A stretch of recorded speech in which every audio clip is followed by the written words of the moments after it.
Eke waaye karkar waaye eke waa kuleel waaye karkar waa mukuusaya aku dari xagga geenin faraxaysa waa kumana bam bam bam bam bam abum adrabam milyan baa dhashay waa lagu duuba maxaa maanta hadaa ku dhaha eke waxaan abuu iga bixi mar waa noqday walaabooninkiga arkaa waxaan iga bixi haddaa ku yiri aboo marka fiyuuska kaa damo maxaa iigu soo celisaa mase dartaa u kala tagnaa ninkay dartaa ama isku furnaa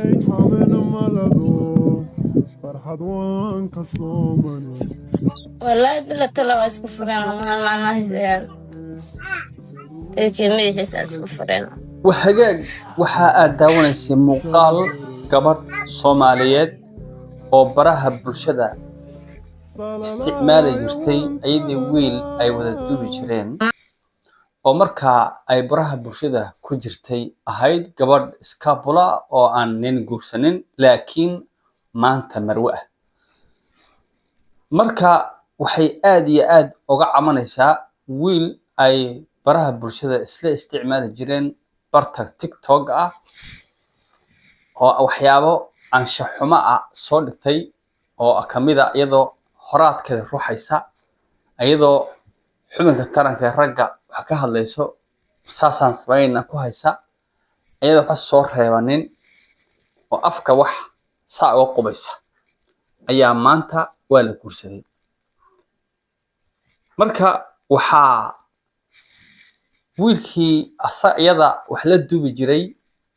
gabadh markii la guursaday hadda markastoo fiyuuskiisu uu damo ayadu ku soo kicinaya marka waxay leedahay walaalkay akeew naga sii daa oo iga saar iska dhileed garee oo walaalow ha igu soo celin mar kale mar waa noqday xaas baa noqday reer baan leeyahay guri baan deganahay ilmo ayaan dhal rabaa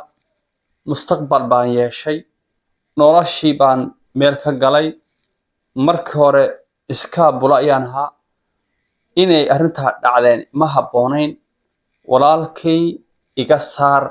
oo mar dambe ha igu soo celinin oo ka saar page-kaaga ama TikTok ha ahaado ama page-ka ama YouTube ha ahaadee ama Telegram ama dhammaan social media aad isticmaashaba ha wada ahaadeen iga saar ayay tiri walaalle aad iyo aad buu oo eynaysaa waxay leedahay ma dartaaban gurigayga u burburiyaa maxaa yeelay ninkayga baraha bulshada wuu ku arkaa anigoo naasaha ruxaya anigoo hadalla aan wanaagsanayn ku hadlaya maca daalika nin kasta ama ha xumaada ama ha wanaagsanaadee wuxuu jecel yahay gogol wanaagsan gabar wanaagsan xaas wanaagsan oo aad iyo aad muru'adeeda iyo xishoodkeeda iyo dadnimadkeeda ilaalinaysa midka dadka ugu xun ee darogeystaha wuxuu raadinayaa gabar wanaagsan waayahay waxaan rabnaa inaan falanqeyno in gabadhan ama gabdhaha ama dadka lamidba xataa even aniga inala hadlaya oo dhegeysanaysa daawanaysaan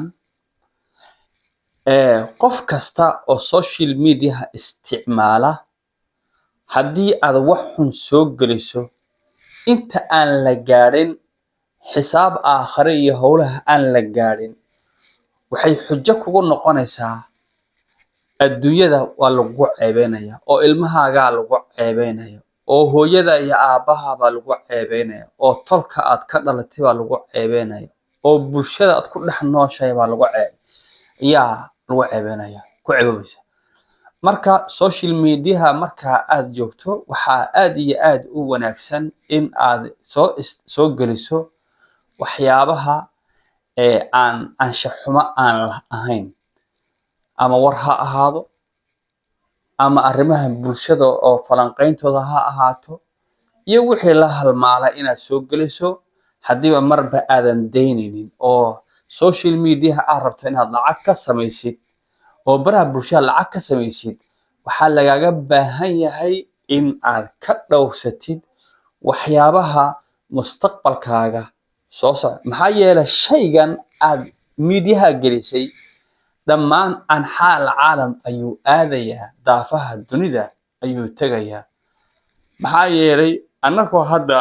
joogna Soomaaliya ama Kenya Ethiopia oo Soomaaliya ama Djibouti joogna waxaanu daawanaa muuqaalo Scandinavianka ama Europe ama Canada ama Carabaha ama Mareykanka ama Ruushka wax kasta ama China waxay noqdo wax alla wixii muuqaal ay soo duuban qolkaagu kugu imaanaya maxaa yeelay dunidii waxay noqotay hal qol oo kaliya sida darteed hadda gabadhan aad iyo aad bay ugu qoomeysan tahay in ay social media waxaas ay soo gelisay waad aragteen gabdho tiro badan haddii hadalkaasi oo iga xumaadana iga raali ahaada gabdhaha Soomaalida ugu badan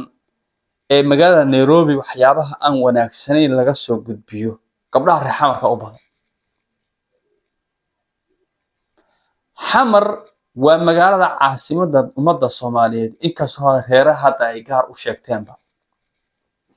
laba diidan ay gaar u sheegteen ama abgaal ha noqoto ama qeyrkood ha noqoto laakiin caasimadda dalka Soomaaliya ummadda Soomaaliyeed bay ahayd laakiin hadda inkastoo ayagoo ay isla haysiiyeen dhib ma lahaba sidii Garowe ay reer gaar u sheegtaan Jigjigana gaar ay reer u sheegtaan Gaarsan gaar u sheegtaan waxba dhib ma leh inay sheegtaan laakiin waa caasimadda ummadda Soomaaliyeed shanta Soomaaliyeed laga xukumo marka laakiin inkastoo dawladdu way xakamaysaa calaamahad iyo ninkan taliyaha rag farbadan oo la xakameeya laakiin waa bini aadam waa yahay haddii aan dib u soo laabto gabadhan aad bay u cabanaysaa ashtako ayay gudbinaysaa way leedahay ina adeero waa ku ducaynayaa iga bay waxan guriga sababta ay u burburay bal bulshoy ka warrama haddii muuqaal ayadoo ay duubtay gabadhan oo ay gurigeedu ay u baqashay inay burburo soo khatar ma ha hadda uu la soco hadee raqiibun wa atiidun ayagoo garbahaada ay saaran yihiin oo informationka khaldan oo samayso dhib laga qoray ka war how do you see maxaa yeelay kasta oo soo baxda ka soo baxa waa la qorayaa ama ha xumaado ama ha wanaagsanaado saameyn ha yeesho ama yuusan yeelan waa la qorayaa ilaahay waxaan ka rajaynaynaa xumaan inaana loo qorin astaghfirullah alazim alladhi la ilaha illa huwa al-qayyum wa atubu ilayh marka ilaahay subhanahu wa ta'ala waa ghafuur rahiim laakiin gabadhan waxay cabsi ka qabtaa burburka gurigeedii ay yagleelatay ama ay dhisatay ayay u baqaysaa marka anagu marka waxaan dhilayn aakay oo ka saar walaal oo ka saar gabadhaasi way gurigeeda ka burburin